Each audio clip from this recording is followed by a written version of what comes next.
Amaravati రూపకర్త Veligonda project కోసం కృషి చేసిన మహోన్నత వ్యక్తి ముఖ్యమంత్రి చంద్రబాబు నాయుడు అని, ఆయన పాలనలో రాష్ట్రం అన్ని విధాలుగా అభివృద్ధి చెందుతుందని ఒంగోలు పార్లమెంటు అధ్యక్షులు కనిగిరి శాసనసభ్యులు డాక్టర్ ముక్కు ఉగ్ర నరసింహారెడ్డి అన్నారు. మార్కాపురం జిల్లా కనిగిరి పట్టణంలో సీఎం చంద్రబాబు నాయుడు జన్మదిన వేడుకలను ఒంగోలు పార్లమెంటు టీడీపీ అధ్యక్షులు కనిగిరి ఎమ్మెల్యే డాక్టర్ ముక్కు ఉగ్ర నరసింహారెడ్డి ఆధ్వర్యంలో ఘనంగా నిర్వహించారు.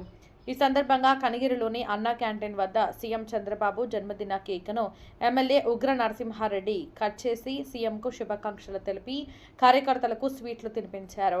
అనంతరం ప్రభుత్వ వైద్యశాలలో రోగులకు పండ్లు పంపిణీ చేసి అక్కడ వారికి ఎమ్మెల్యే అన్నదానం చేశారు.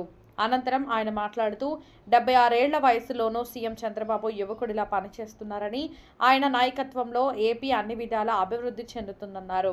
అమరావతి రూపశిల్పి వెలిగొండ ప్రాజెక్టు సృష్టికర్త సీఎం చంద్రబాబు ఇటువంటి జన్మదిన వేడుకలను ఎన్నో జరుపుకోవాలని, ఆయన నిండు నూరేళ్లు ఆయురారోగ్యాలతో ఉండాలని ఎమ్మెల్యే ఉగ్ర నరసింహారెడ్డి ఆకాంక్షించారు. నారా చంద్రబాబు నాయుడు గారు మరి అమరావతి రూపకర్త, ఈరోజు వెలిగొండకు ప్రదాత ఆయన వారి జన్మదినం 76వ జన్మదిన సందర్భంగా శుభాకాంక్షలు తెలియజేస్తూ వారు నిండు నూరేళ్ళు ఆయుష్ ఆరోగ్యాలతో ఉండాలని, ఎందుకంటే వారుంటేనే ఆంధ్ర రాష్ట్రం అభివృద్ధి చెందుతుందనే ఒక ఆశతో ప్రజలు ఉన్నారు.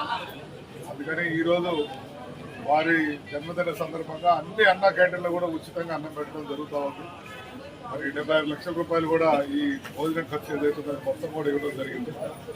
మరి ఆయన 76 సంవత్సరాల వయసులో మన ఉదయాన్నే తిరిగితే సాయంకాలం ఉదయాన్నే వచ్చాం కదా, సాయంకాలం అటువంటి వ్యక్తి ఈరోజు ఉదయాన్నే జన్మదిన వేడుకలు అక్కడ ఘనంగా జరగల, అందరికి సేవ చేయమని చెప్పి వారు చెప్పడం జరిగింది. దాంట్లో భాగం అన్నదాన కార్యక్రమాలు కానీ, కొంతమందికి ఎక్విప్మెంట్ కానీ, రక్తదానాలు కానీ ఇటువంటివి చేస్తున్నారు మన కార్యకర్తలు. ఆంధ్ర రాష్ట్రం కాదు, ఇతర దేశాలు కానీ విదేశాల్లో కూడా ఈరోజు చంద్రబాబు నాయుడు గారి బర్త్డేని ఘనంగా జరుపుకోవడం జరుగుతూ ఉంది. మరి అటువంటి ముఖ్యమంత్రి నిండు నూరేళ్ళు ఆనందంగా ఉండాలని